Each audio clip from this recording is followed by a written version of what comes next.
നമസ്കാരം. ലൈംഗികാതിക്രമ ആരോപണത്തെ തുടർന്ന് ജീവനൊടുക്കിയ ഗോവിന്ദപുരം സ്വദേശി ദീപകിന്റെ കേസിൽ ഷിംജിത മുസ്തഫ അറസ്റ്റിലായതിനു പിന്നാലെ ജാമ്യം ലഭിക്കാൻ അവസരം നൽകരുതെന്നും തക്കതായ ശിക്ഷ നൽകണമെന്നും ദീപകിന്റെ കുടുംബം ആവശ്യപ്പെട്ടു. നീതി ലഭിക്കുന്നതുവരെ നിയമ പോരാട്ടം തുടരുമെന്നും ഈ അവസ്ഥ ഒരു മാതാപിതാക്കൾക്കും വരരുതെന്നും ദീപകിന്റെ മാതാപിതാക്കൾ പ്രതികരിച്ചു. അതിനിടെ പ്രതി ഷിംജിതയെ കുന്നമംഗലം 1-ാം ക്ലാസ് മജിസ്ട്രേറ്റ് കോടതിയിൽ ഹാജരാക്കി 14 ദിവസത്തേക്ക് റിമാൻഡ് ചെയ്തു. വടകരയിലെ ബന്ധുവീട്ടിൽ നിന്നാണ് ഷിംജിതയെ പോലീസ് കസ്റ്റഡിയിലെടുത്തത്. സംഭവത്തിൽ പോലീസിനെതിരെ കുടുംബം വിമർശനം ഉന്നയിക്കുന്നുണ്ട്. ഷിംജിതയെ പോലീസ് സഹായിക്കാൻ ശ്രമിച്ചുവെന്ന് ആരോപിച്ച കുടുംബം സ്ത്രീക്കും പുരുഷനും ഒരേ നിയമമല്ലേയെന്നും ചോദിക്കുന്നു. ഷിംജിതയെ പോലീസ് വാഹനത്തിൽ കയറ്റാതെ സ്വകാര്യ വാഹനത്തിൽ കയറ്റിയത് എന്തിന്? ഷിംജിതയെ അറസ്റ്റ് ചെയ്യാൻ പോലീസ് എന്തിനു വൈകിയെന്നും കുടുംബം ചോദിക്കുന്നു. അറസ്റ്റ് വൈകിയതിനാൽ തെളിവ് നശിപ്പിക്കപ്പെട്ടിട്ടുണ്ടാവും. ഒരു പ്രതിക്ക് ഇത്രയേറെ സംരക്ഷണം ഒരുക്കുന്നത് എന്തിനെന്നും ദീപകിന്റെ കുടുംബം ചോദിക്കുന്നുണ്ട്. ദീപകിന്റെ മാതാപിതാക്കളുടെ പരാതിയിലാണ് ഷിംജിതയെ പോലീസ് അറസ്റ്റ് ചെയ്തിരിക്കുന്നത്. ഇന്ന് ഉച്ചയോടെയാണ് ഷിംജിതയെ പോലീസ് പിടികൂടിയത്. തുടർന്ന് കൊയിലാണ്ടി താലൂക്ക് ആശുപത്രിയിലെത്തിച്ച് വൈദ്യപരിശോധന നടത്തി. അല്പസമയത്തിനകം ഇവരെ മെഡിക്കൽ കോളേജ് പോലീസ് സ്റ്റേഷനിൽ എത്തിക്കുമെന്നാണ് വിവരം. ഷിംജിതയ്ക്കെതിരെ ജാമ്യമില്ലാ വകുപ്പുകൾ ചുമത്തിയാണ് കേസെടുത്തിട്ടുള്ളതെന്ന് പോലീസ് നേരത്തെ വ്യക്തമാക്കിയിരുന്നു.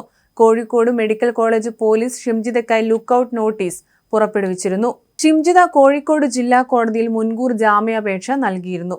കണ്ണൂരിലേക്കുള്ള യാത്രക്കിടെ ബസ്സിൽ വെച്ച് ദീപക് അപമര്യാദയായി പെരുമാറിയെന്നും ദുരുദ്ദേശത്തോടെ ശരീരത്തിൽ സ്പർശിച്ചുവെന്നും കാട്ടി ഷിംജിത വടകര പോലീസിൽ പരാതി നൽകിയിരുന്നു.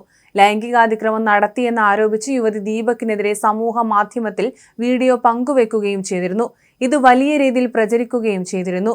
റീച്ച് കിട്ടുക എന്ന ഉദ്ദേശത്തോടു കൂടിയായിരുന്നു യുവതി വീഡിയോ പങ്കുവച്ചത്. 20 ലക്ഷത്തിലേറെ പേർ വീഡിയോ കാണുകയും നിരവധി ആളുകൾ പങ്കുവെക്കുകയും ചെയ്തിരുന്നു. ഇതിനു പിന്നാലെ ദീപക് കടുത്ത മാനസിക സമ്മർദ്ദത്തിലായിരുന്നുവെന്നാണ് കുടുംബവും സുഹൃത്തുക്കളും പറയുന്നത്.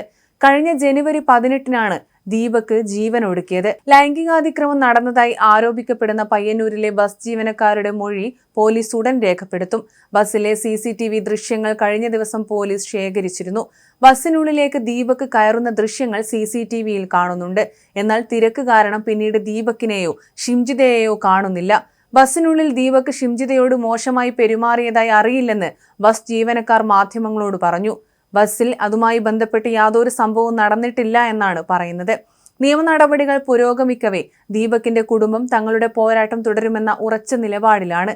ഷിംജിതയുടെ ഫോൺ കണ്ടെത്താനും പോലീസ് ശ്രമം തുടങ്ങിയിട്ടുണ്ട്. ദൃശ്യങ്ങൾ എഡിറ്റ് ചെയ്തതിനു ശേഷമാണോ സമൂഹ മാധ്യമത്തിൽ പങ്കുവച്ചതെന്ന് പരിശോധിക്കും. വീഡിയോ സ്ലോ മോഷനാക്കി ചെയ്തിട്ടുണ്ട്. ദീപകിന്റെ ആത്മഹത്യയെ തുടർന്ന് ഷിംജിതയ്ക്കെതിരെ രൂക്ഷ വിമർശനം ഉയർന്നിരുന്നു.